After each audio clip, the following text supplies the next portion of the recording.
So please go ahead and check to make sure that any devices that may disrupt your meditation have been silenced. And if we're ready, why don't we go ahead and settle in for some meditation practice? Please take care to ensure that your spine is straight and relaxed. We are facing straight ahead with our head tilted slightly forward, our hands resting in our laps. Please go ahead and softly close your eyes. And to begin, I'd like you to please bring your awareness to the exhalation of your breath. And allow your exhalation to be just a bit longer and a bit more pronounced than your inhalation.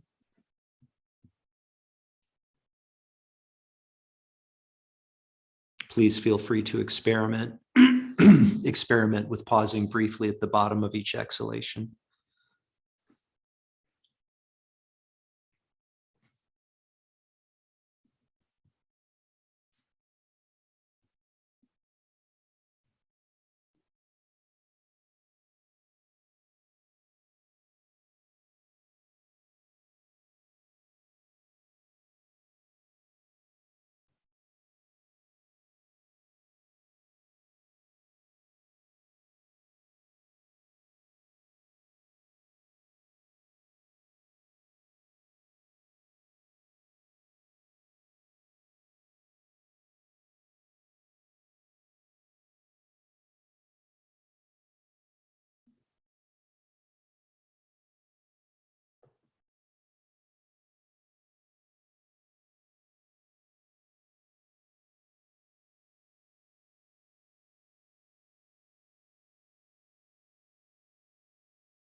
Let go of your day.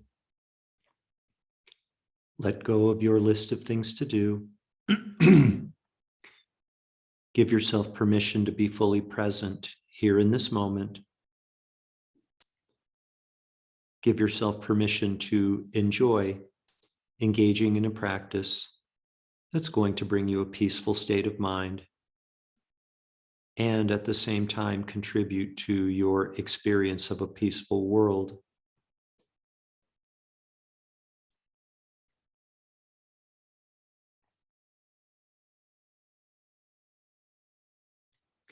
We can now transition into our meditation on the inner body. To accomplish this, please bring your awareness inside of your body and become aware of sensations. These sensations may start in your hands and your feet in the form of a tingling, perhaps a lightness, perhaps a heaviness, perhaps a pulsation.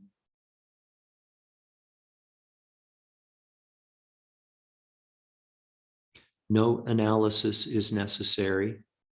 There's nothing to figure out. Just be the silent observer of these sensations and allow a more tranquil, supple, non-conceptual state of awareness to emerge.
the natural tendency, the natural tendency of these sensations is for them to travel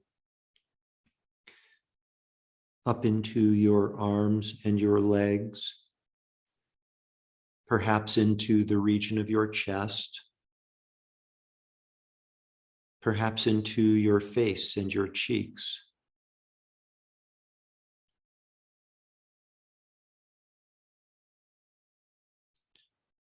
To inform your meditation, you may find it beneficial to bring to mind the image of a mountain.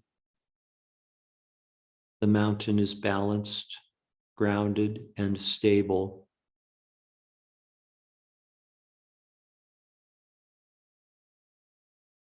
Imagine what it would be like for a mountain to have consciousness.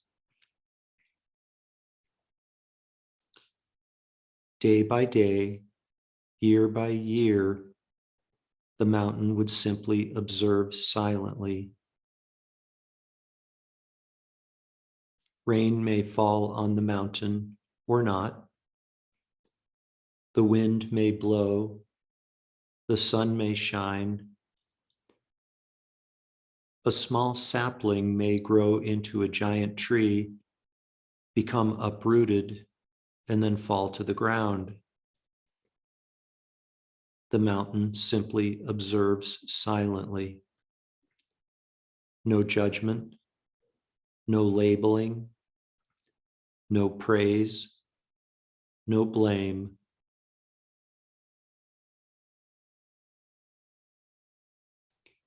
Be like a mountain. Be like a mountain with ancient wisdom consciousness as you silently observe sensations within your own body mountain.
Please redirect your awareness.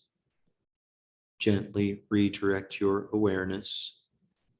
Allow your breathing to become less shallow.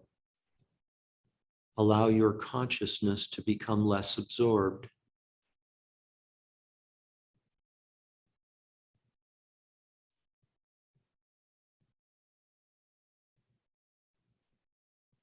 Become aware again of the garments of clothing resting on the surface of your body. Become aware again of your surroundings inside of the room that you're occupying.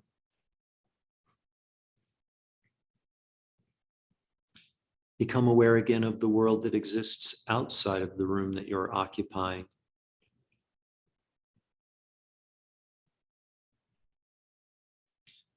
We dedicate all of the merit, all of the positive energy from this morning's meditation to world peace. May leaders of countries who are at odds with one another swiftly come to recognize that nothing is accomplished with minds of anger. May they instead solve their differences with minds of wisdom, acceptance, and compassion. And we make special dedications this morning for the following people: Natalie Hall and her parents, Miriam O'Brien, Andre Jordan, and John Walker's brother-in-law. May these beings enjoy a swift and complete return to perfect physical and emotional health.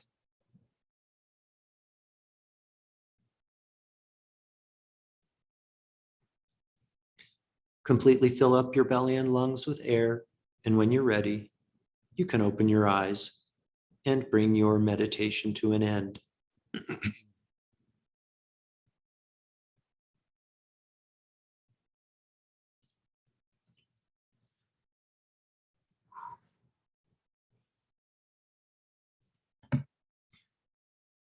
Welcome back, everyone. So, I'd love to know, I've been thinking a lot about your meditation practice and how it's going for you. You know, there are sort of different markers that we can use to kind of measure, if you will, how we are progressing with our meditation practice. One of those markers is just how it feels. Are you feeling a tranquility? Are you feeling a sense of inner peace, of calmness? To the extent that you are, that's a good sign. Another marker is the length with which you are able to hold your object of meditation without forgetting it. There's different approaches to what's called concentration and mindfulness. Mindfulness being defined as not forgetting the object of your meditation. Concentration being your ability to hold your object of meditation single-pointedly. And for most people, when we're just starting our meditation practice, we can't hold our object for very long. We'll hold it for a little while and then we'll lose it. And, you know, our mind will wander off to things that we've got to remember to do today, or our problems, or things that happened yesterday.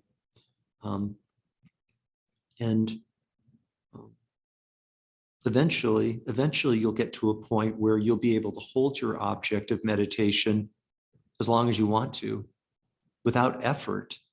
You just lock into it and you hold it, and it's so easy. It requires no effort at all.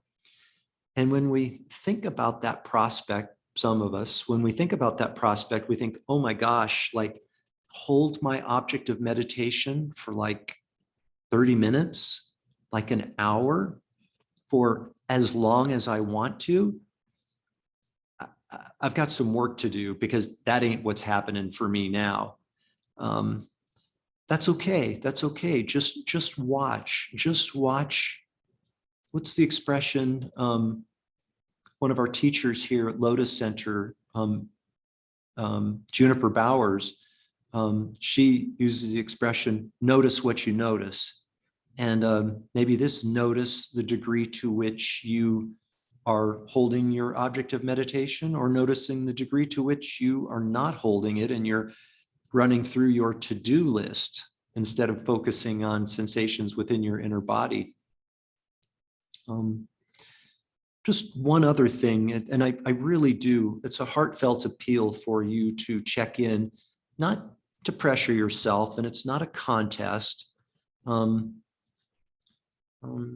And it's important for us to be aware of the degree to which we're holding our object of meditation or forgetting it. And so what we might do is we might start by thinking, oh my gosh, like I can only hold my object of meditation for 10 or 15 seconds. And then my mind is off, on whatever, anything. A scene from a sitcom that I saw 15 years ago. It's just crazy where the mind will go, left to its own devices. And we think, my gosh, I'm only holding the object for 10 or 15 seconds before I lose it. That's a worthwhile recognition. Another worthwhile recognition is how long it takes you to come back to your object of meditation.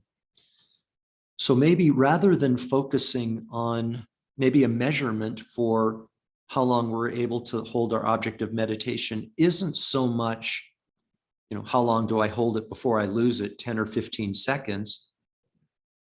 So how long does it take me before I come back, before I realize that I've lost the object of meditation and am able to bring my mind back to the object of meditation? Those gaps so there are two measurements, holding and non-holding.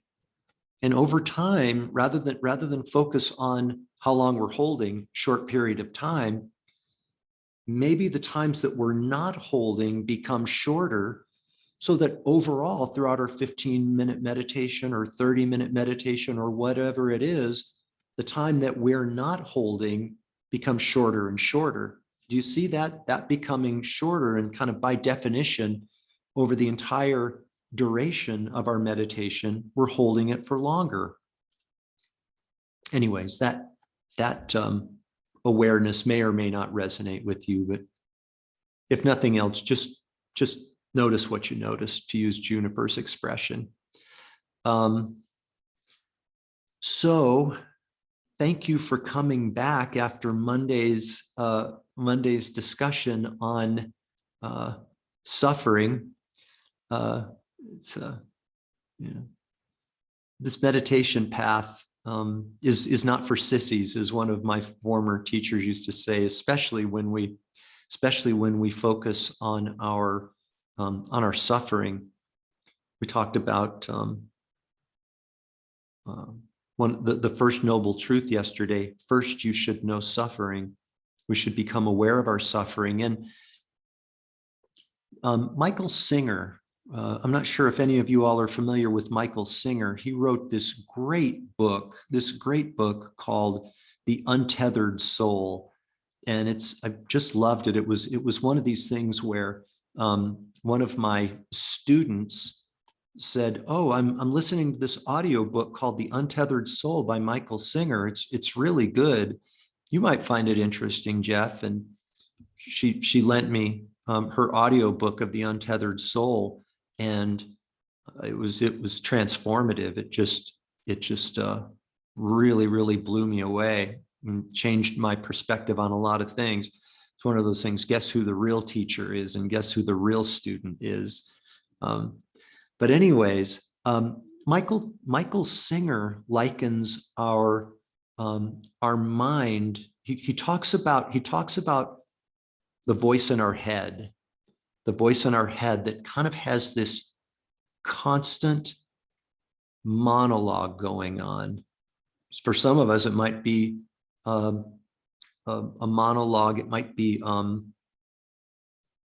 a dialogue to be like an exchange going back and forth. But this voice in the head that never stops critiquing or providing a commentary, it is always going, talking and talking, judging, worrying, assessing. Eckhart Tolle calls this the noise machine in the head. And he talks about, Eckhart Tolle talks about the thinking mind. He says it has three qualities. He says it is automatic, it is involuntary, and it's repetitive. This is the thinking mind in action, the thinking mind that's not informed by awareness, right? When we are aware and then apply the power of our thinking mind, it's to productive ends,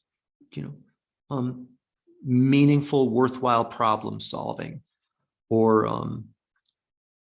figuring something out, or trying to improve our situation.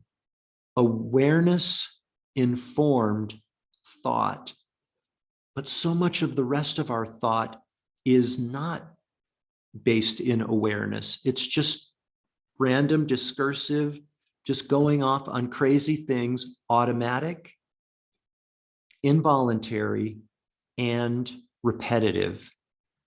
And this is suffering. This is suffering for sure. Back to Michael Singer, he says, what if, it's really a hilarious kind of analogy. He says, what if the voice in your head was a roommate, like a person who was a roommate who lived with you and never shut up and just kept talking and talking in this kind of like random stream of consciousness way, automatic, involuntary, repetitive? We'd go crazy. We'd go crazy with a roommate like that. This is a form of suffering that we should be aware of and be familiar with, because there is an alternative to the noise machine in the head. And that's one of the benefits of the meditation practice that we're learning, specifically the meditation on the inner body, being able to come back and rest in a state of non-conceptual awareness, not just when we're in formal meditation, but throughout our entire day. The noise machine and a life without the noise machine in the head.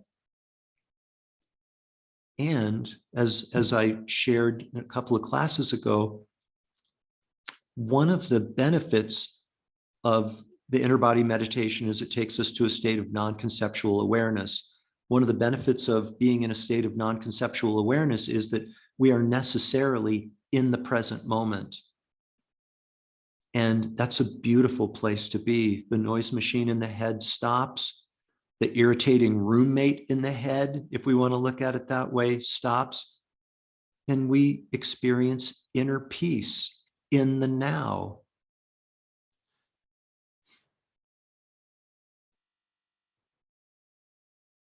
Such a more meaningful and pleasant alternative to the thinking mind that just keeps going and going and going and doesn't stop.